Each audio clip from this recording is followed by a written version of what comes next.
죽은 나사로를 살린 사건이 많은 유대인들을 믿음으로 인도하기도 했지만 또 어떤 사람들은 그 소식을 대제사장들과 바리새인들, 공회원들한테 가서 일렀습니다.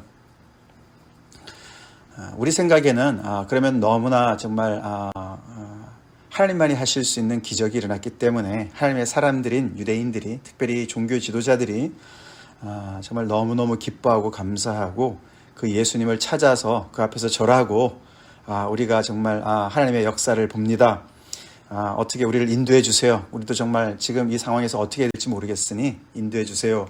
뭐 이렇게 될 줄 생각을 하는데 영 반대의 일이 벌어지고 있습니다. 이들은 엄청난 근심에 빠졌습니다. 두려워합니다. 오늘 말씀을 우리가 이렇게 볼 때 참 지도자들의 그 역할이 얼마나 중요한가 정말 그것을 우리가 보게 됩니다.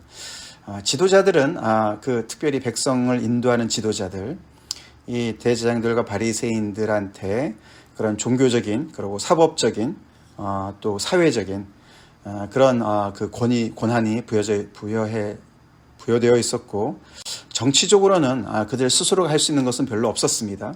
위에 로마 정부가 있었기 때문에. 그렇지만 그들은 이 백성들을 정말 사랑하고 이 백성들을 이 위험한 이 상황 속에서 어떻게 잘 인도할까 책임을 늘 통감하는 그런 사람들이었습니다. 오늘 이 말도 안 되는 얘기를 하는 이 대제사장 가야바도 그 나름은 그 백성을 위하는 그런 얘기를 하는 것이죠. 지도자들은 아무래도 더 많은 정보를 가지고 있고 더 넓게 보고 있죠. 큰 그림을 보고 있습니다. 그래서 그들이 볼 때는 이 예수님이 행하시는 이 표적이 이 나라에 오히려 엄청난 해를 끼칠 것이다 라고 판단을 하는 것입니다. 그래서 오늘 이 가야바가 말한 너희가 아무것도 알지 못하는도다, 이 말을 우리가 중심으로 좀 해봐. 이것을 가지고 중심으로 한번 생각을 해봅시다. 지도자들이 볼 때는 백성들이 단순무지한 거예요. 예수님을 포함해서 단순무지하다고 판단을 한 겁니다. 왜 그렇게 판단하냐면은 그 이유가 40절에 나와 있죠. 48절에 나와 있죠. 너네가 철이 없어서 이렇게 좋아한다. 너네가 로마인들을 생각하지 않는다라고 생각을 합니다. 산헤드린 공회원 전체가 그렇게 생각하는 것이죠. 너네가 큰 그림을 못 본다. 이렇게 나사로가 살아나고 예수님을 중심으로 너네가 이렇게 몰려다니고 이러다가 백성들이 더 많이 몰려와서 소요사태로도 일어나고 그들이 이 예루살렘으로 쳐들어오면은 당장 이 그들의 북쪽에 있는 시리아 쪽에 주둔하고 있던 이 로마 군대가 쳐들어올 것이고 그들이 이 땅을 초토화할 것이다. 너는 왜 그것을 모르느냐? 그것도 모르고 단순무지해서 너네가 이렇게 좋아한다 라고 치부를 하는 것입니다.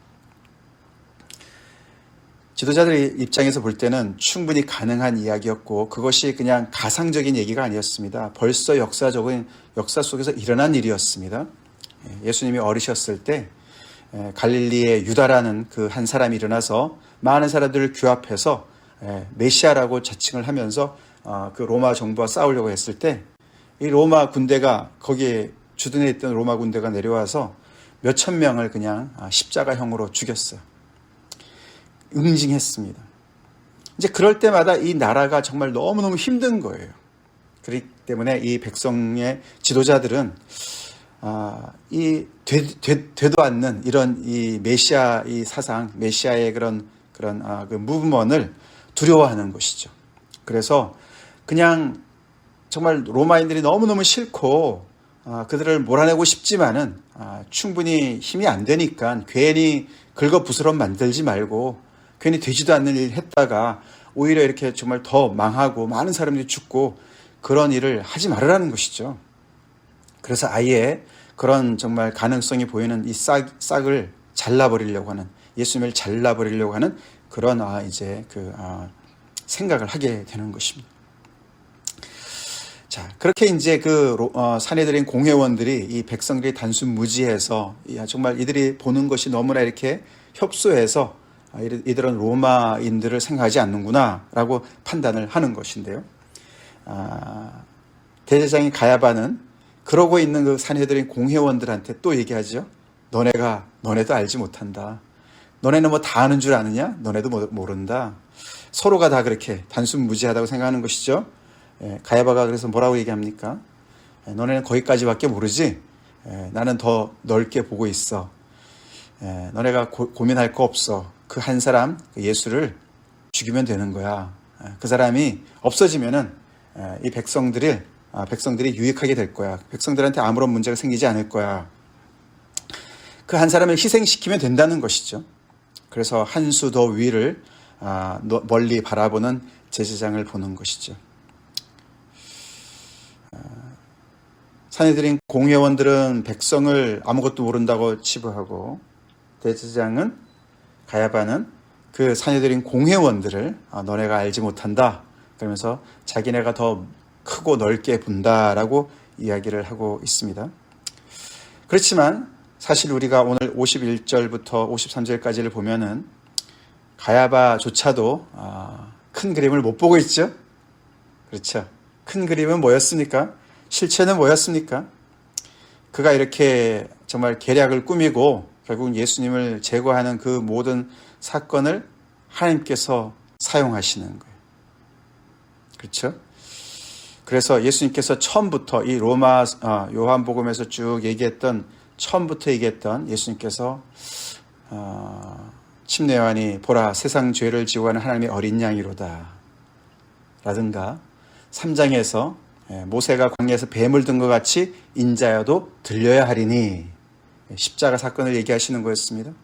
라든가 우리가 요한복음 6장에 너희가 인자의 살과 피를 마시지 않고 먹지 않으면 너네의 영생이 없다. 내가 줄 내 양식은 내 살이다 라고 말씀하신 거라든가 우리가 10장에서 예수님께서 선한 목자는 양을 위해서 자기 목숨을 내어놓는다 라든가 이런 모든 예수님께서 계속해서 당신의 생명을 내어놓으시는 일들 그래서 결국은 그것을 통해서 이 백성들뿐만 아니라 흩어진 하나님의 자녀들을 우리 바깥에 있는 모든 양들까지 다 모으시는 그 예수님의 그 순종의 길 하나님의 그 계획을 그들은 몰랐습니다. 그렇죠. 큰 그림은 하나님이 그리고 계셨어요. 하나님이 그리고 계셨습니다. 결국 이제 이 종교 지도자들이 한계는 어디에 부딪혀 있었냐면 로마인들이었어요. 로마인들. 여기 로마인들이라는 단어가 거기 48절에 나오는데 이것이 사복음서 전체에 유일하게 나오는 곳이라고 그래요. 요한복음뿐만 아니라 사복음 전체에 로마인들이라는 단어가 여기만 딱 나오는 거예요.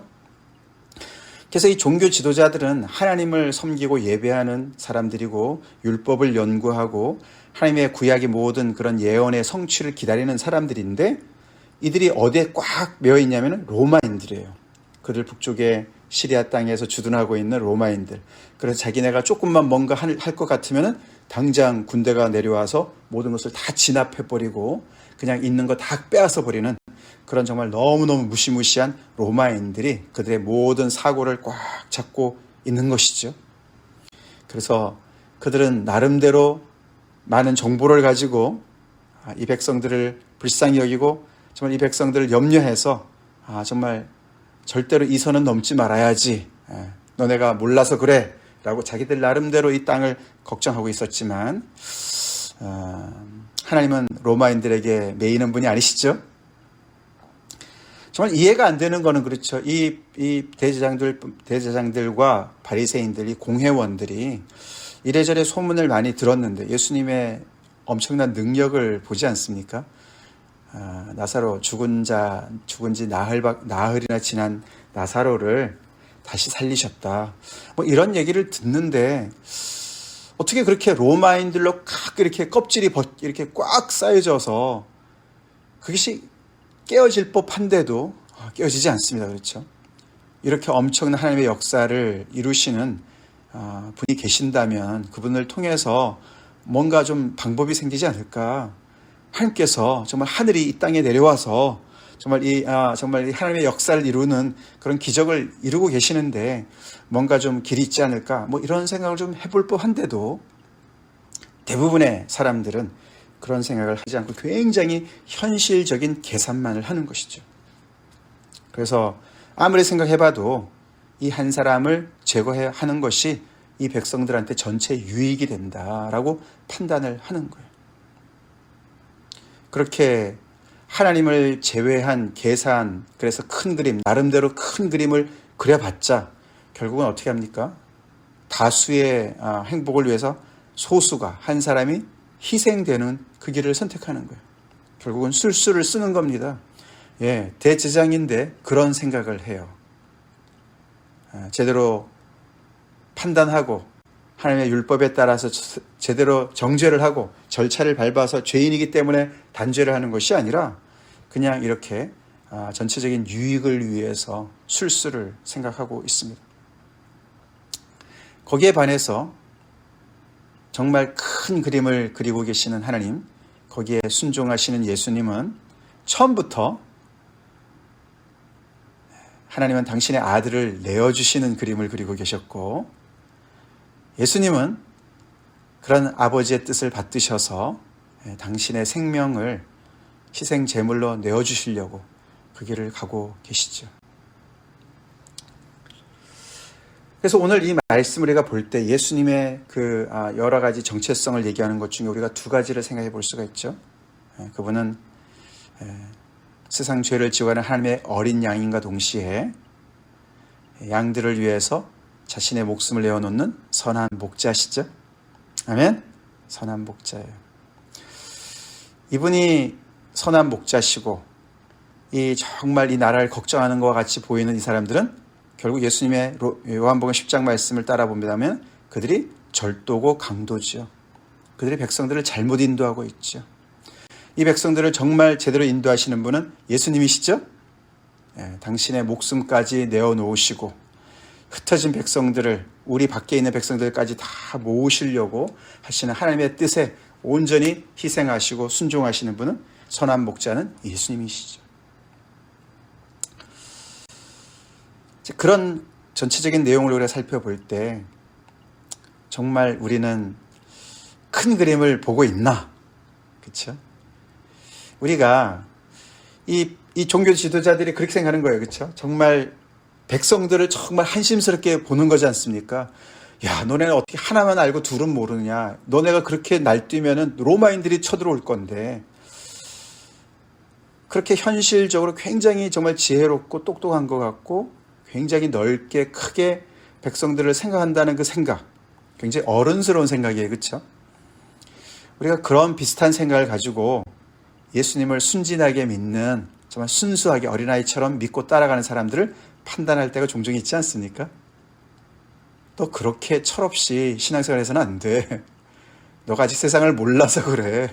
뭐 이런 얘기할 때가 있어요. 저 그런 얘기 꽤 많이 들었어요. 글쎄요, 이제 나이가 들어서 이제 은퇴를 아직은 아니지만 생각을 해볼 때 내가 너무 철없이 예수님을 믿었나? 이런 생각이 가끔씩 들 때가 있어요. 정말 그렇습니까? 현실에 우리를 꽉 목죄고 있는 많은 것들, 노후 대책 이런 거 있잖아요. 그렇죠? 예수님을 믿어도 좀 지혜롭게 믿어야지. 미래를 좀 생각하면서 믿어야지. 이런 거 있잖아요. 그렇죠? 로마인들도 좀 생각하면서 믿어야지. 그렇게 철없이, 그렇게 순진하게 예수님 믿어서는 안 돼. 하나님이 밥 먹여줘. 이런 생각들 있잖아요. 굉장히 현실적인 생각들을 하게 만드는 그런 이 충고들 있지 않습니까? 굉장히 그것도 대제사장, 종교 지도자들, 이런 사람들이 그런 말을 하는 거예요. 그래서 내가 너무 철없이 예수님을 믿나? 너무 내가 순진하게 예수님만 믿나? 세상을 너무 모르는 거 아닌가? 이런 생각을 하게 만들지 않냐 이거죠. 예수님은 지혜가 없으셔서, 철이 없으셔서 이 길을 갔을까요? 아니죠. 우리가 하나님을 믿어야 되겠습니다. 로마인들, 하나님의 손에 달려 있습니다. 결국은요, 이들은 이렇게 조심해서 예수님을 제거했지만 예수님 이후에 40년 후에 이들의 이 기후가 현실화되었어요. 그때 완전히 로마인들이 내려와서 정말 이 땅을 초토화시키지 않았습니까? 성전을 파괴하고 예루살렘을 완전히 그냥 멸망을 시켰습니다. 이렇게 조심스럽게 정말 중간만 가자, 나대지도 말고 어떻게든지 현실만 유지해보자. 이렇게 그런 너무나 정말 믿음 없이 행동한 이 대제사장들과 바리새인들 덕분에 결국은 이 땅은 예수님께서 계속 경고했으며 너네가 그 길로 가다가는 너네 망한다. 이 성전도 망할 것이다. 너네가 믿음을 회복해야지. 하나님을 두려워해야지. 세상 사람들, 로마인들을 두려워할 것이 아니라 그렇게 얘기하는 것을 건성으로 들었던 그들이 결국은 그런 멸망을 당하게 돼요. 큰 그림을 그리시는 분은 정말 하나님이시고 우리가 믿음을 가지고 예수님을 따라가는 것이 정말 생명의 길이죠. 살 길입니다. 살 길입니다. 오늘 여기 54절 이후부터 결국 이제 6월절이 가까워 옵니다.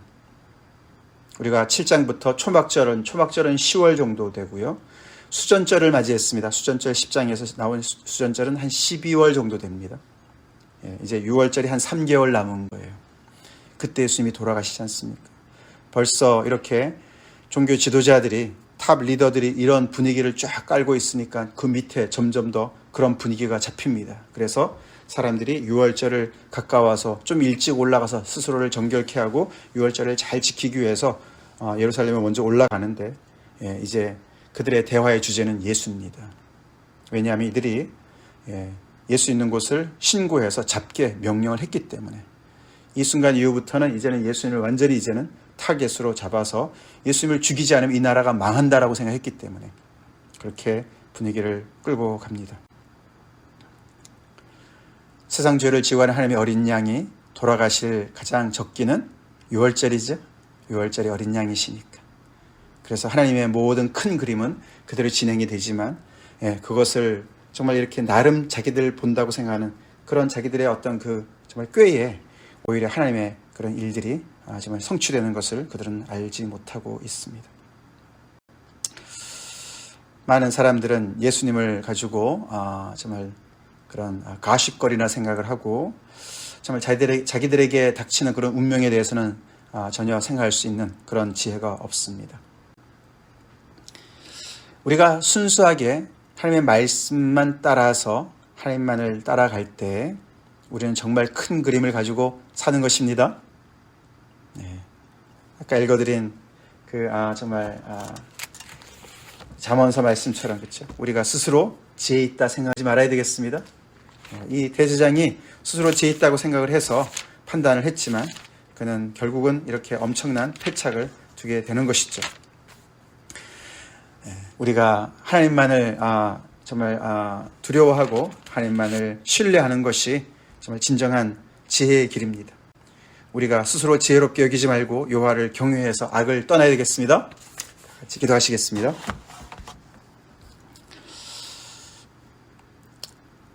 하나님 아버지 감사합니다.